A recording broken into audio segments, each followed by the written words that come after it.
പൂരങ്ങളുടെ പൂരമായ തൃശ്ശൂർ പൂരത്തിന് കൊടിയേറി.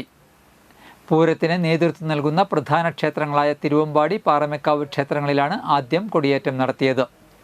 തുടർന്ന് ഘടകക്ഷേത്രങ്ങളിലും കൊടിയേറ്റം നടത്തി.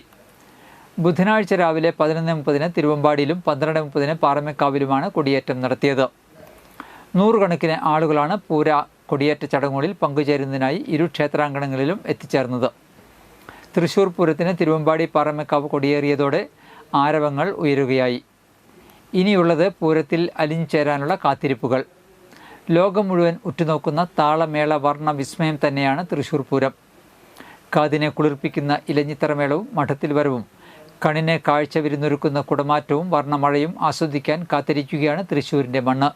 പ്രധാനികളായ തിരുവമ്പാടി, പാറമേക്കാവ് ക്ഷേത്രങ്ങൾ ഉൾപ്പെടെ 10ഓളം ക്ഷേത്രങ്ങളിൽ കൊടിയേറി. ഇതോടെ പൂരാവേശം കൊട്ടിക്കയറുകയായി.